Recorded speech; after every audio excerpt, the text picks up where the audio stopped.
All right, coming in for another check. I think it's 18, 19, maybe 20. I don't know. I've done a lot of checks.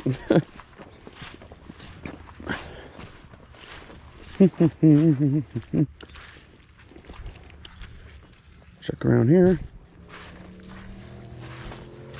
Take a quick look. Friends, I got a little 160 to put in here. You know, 160 RBG. There's the 220 we popped out of that spot. Put a 330 in, y'all saw. Nothing came up last night, but we're gonna go in here real quick and check.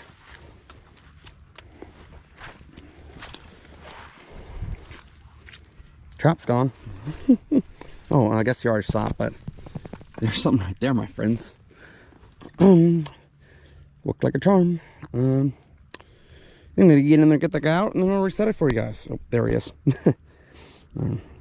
Yeah, be right back. All right, so he's there, and the chain goes around that way, so he ended up getting, I think, hung up on the mud clump. But geez, that's a big dude too. Wow, another Oregon giant, my friends. Absolute stud. Look at that. That's an RBG, my friends. Look at that. That's a 7-inch trap. That's a big rat. That's a big rat, my friend. The last one we caught, that big one over here, was a little over 2 feet long and 15-inch body. This guy's touching that size. So I'm gonna get him out.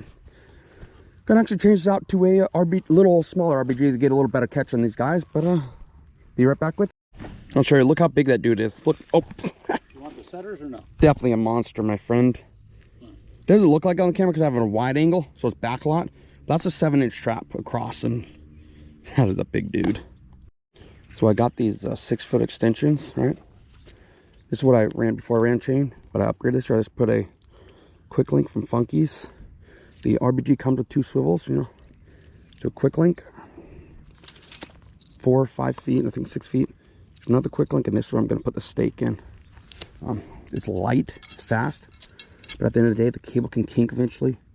So longevity-wise, the chain's better, but for now, until I set that one up, you know, it's going to have the cable. All the way in. Oh, there we go. So that's what's going on right now. We just took the 220 out.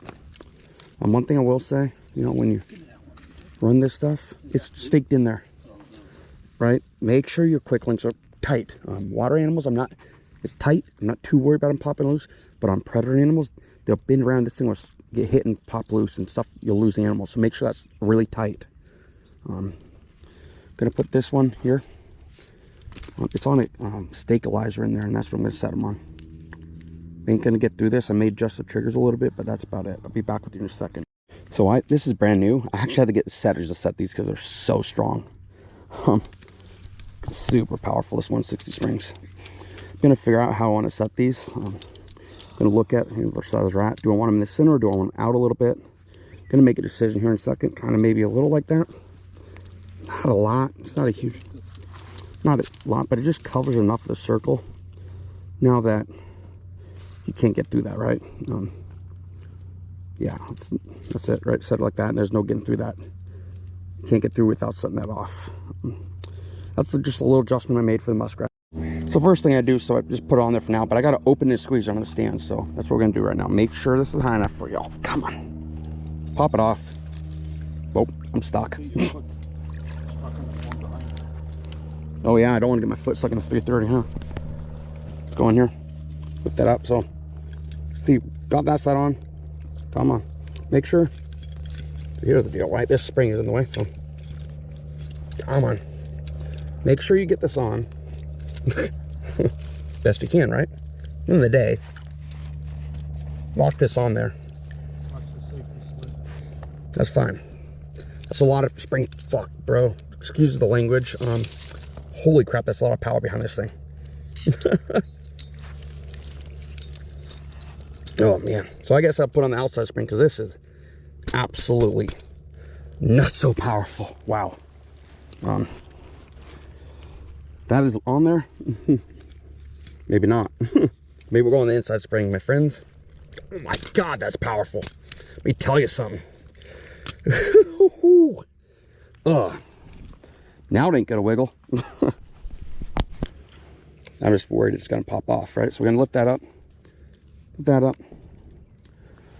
End of the day, my friends, pop that safety off.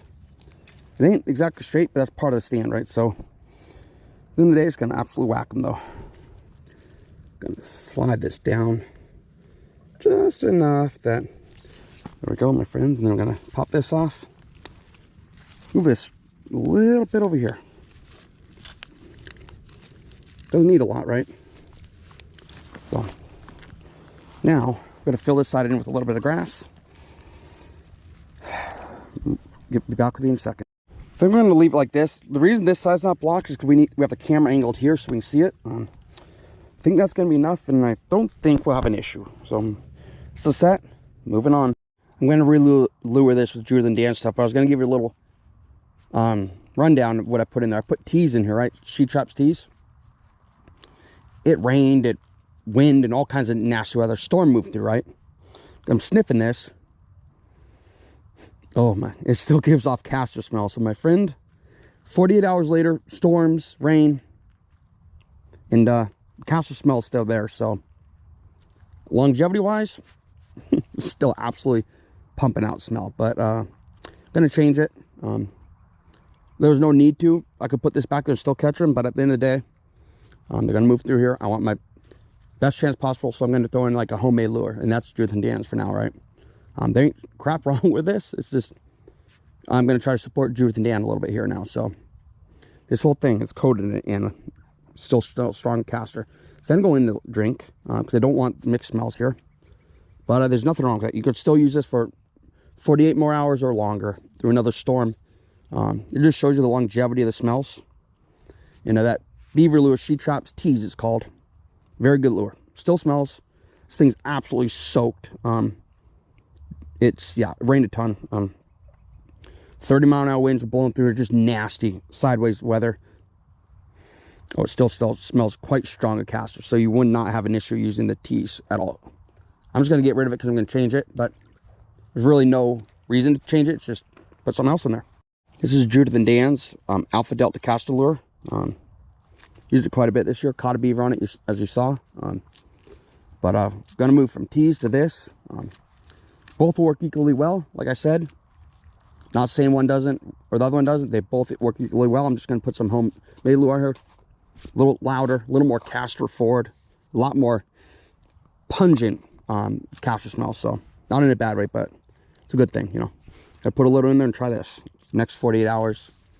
Gonna get some rain this week. It's gonna turn sunny, more rain. So what we're gonna do right here. I'm sorry I'm ranting. I know you guys lose interest when I rant, but just trying to be educational, talk about the products and why I do stuff. People are going to talk about you put way too much on there. Well, this thing, right? So like with the inclement weather here, it's going to wash. Most of it's going to wash off. So I'm going to get a nice dosing here. Dry weather with stable water conditions, put a little on there, you'll be fine. But it's not the weather that's coming. So I'm going to put a little on here. People are going to tell me, God dang, that's a lot. Well, yeah. Like I said, rain's going to hit it. It's going to fall off. So I want to have longevity. So now we're going to put this back in right here.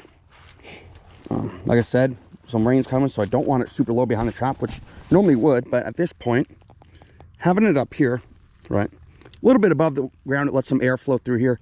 And the air's going to float that chute, and it's going to go out. So that's the Judith and Dan's. It's a cast-around set, or former cast-around set. Moving on. Take care. I almost made a boo-boo. About walked away without picking up my axe. On down the line we go, my friends.